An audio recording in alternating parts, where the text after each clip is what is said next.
दोस्तों, railway group D भर्ती को लेकर एक काफ़ी बड़ी अपडेट जारी की गई है। भारत सरकार रेल मंत्रालय रेलवे बोर्ड के द्वारा जो है ये आवश्यक सूचना जारी किया गया है, क्योंकि आप जानते होंगे रेलवे में जो ग्रुप डी की भर्ती आई थी 2019 में आई थी। अब जिन भी अभ्यर्थियों ने इनका सीवीटी में भाग लिया था, आप जानते होंगे कि रेलवे का रूल है कि इनका जो भी फ़ी आपको ली जाती है वो फ़ी आपको रिफ़ंड भी कर दिए जाते हैं। जैसे जिनका 500 लगता है उनका 400 रुपया रिफ़ंड होता है। कोई SC ST वाले होते हैं जिनका 250 लगता है तो उनका 250 के 250 रुपया भी रिफंड कर दिए जाते हैं। तो रिफंड को लेकर पूर्व में भी इसके लेकर ऑनलाइन अप्लाई हुए थे, लेकिन अभी भी क्या है कि बहुत सारे कैंडिडेट ने जो डिटेल दिए हैं उन डिटेल से उनका जो कोई डाटा है वो फैच नहीं हो पा रहे थे, जिन कारण से बहुत सारे कैंडिडेट को अभी तक इसका जो पैसा है वो नहीं मिल पाया है। तो आपको पुनः एक दोबारा मौका दिया गया है परीक्षा शुल्क को वापसी लेने के लिए। आप अपना जो बैंक खाता है उनका जो विवरण है पुनः अपडेट करना बेहद ज़रूरी है, और इसके लिए लिंक भी जारी कर दिए गए हैं जो कि देखेंगे। Group D final chance for entry bank detail will be live from 26/4/2024, मतलब कल इसका लिंक 10 बजे से जारी होगा। तो मैं कल एक प्रॉपर वीडियो ला दूंगा कि कैसे आप अपने डिटेल को, बैंक डिटेल को अपडेट करेंगे ताकि आपका जो पैसा लगा है परीक्षा शुल्क उससे आप रिफंड पा सकते हैं। आइए इसमें जानकारी क्या क्या दिए गए हैं उसके बारे में मैं पूरी जानकारी बताता हूं। वीडियो अगर आपको पसंद आए तो इसे लाइक और शेयर अवश्य करिएगा।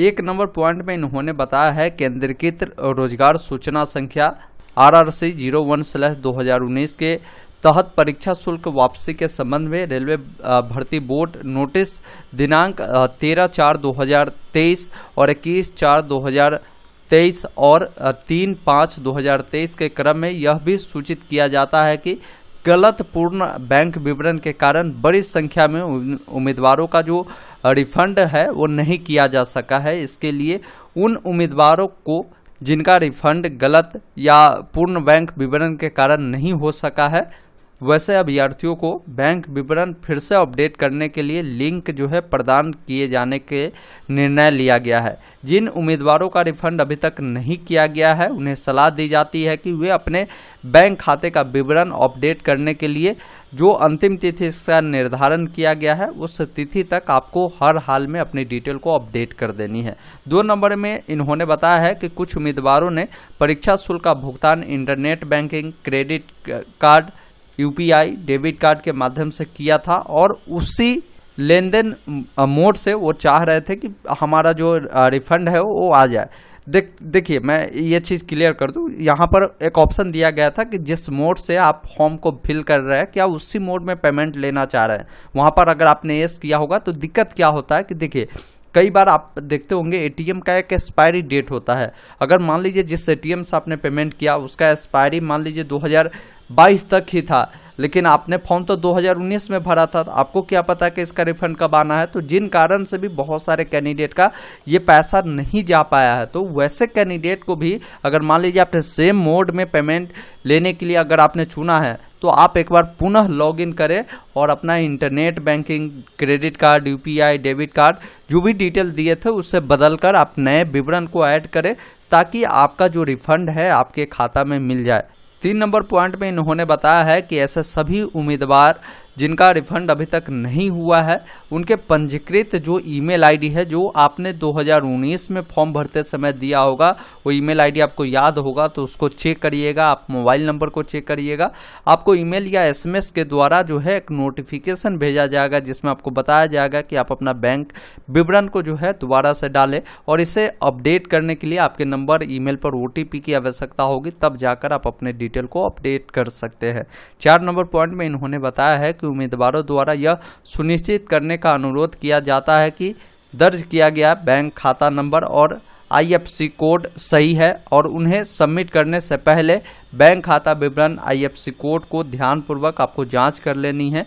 उम्मीदवारों को यह ध्यान दिया जाना आवश्यक है कि सबमिट करने के उपरांत बैंक विवरण में संशोधन नहीं होगा। मतलब अगर फॉर्म को आप सबमिट कर देते हैं रिफंड के लिए, बाद में आपका रिफंड संशोधित नहीं होगा, डिटेल संशोधित नहीं होगी।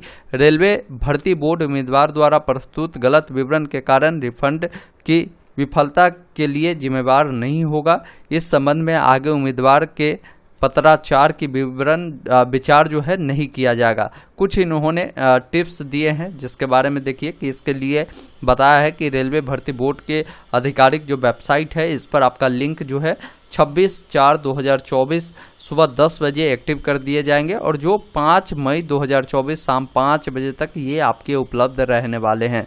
उसके बाद रेलवे भर्ती बोर्ड ने रिकॉर्ड उनके पास रहेगा, आप अपनी डिटेल देंगे तो आपके डिटेल को जो है ये सत्यापन करेगा। उसके बाद परीक्षा शुल्क वापसी को लेकर जो भी आपने पैसा दिया था उसका रिफंड को लेकर कुछ डिटेल मांगी जाएगी, फिर आप डिटेल देंगे, फिर आपका जो फॉर्म है वो सबमिट होगा।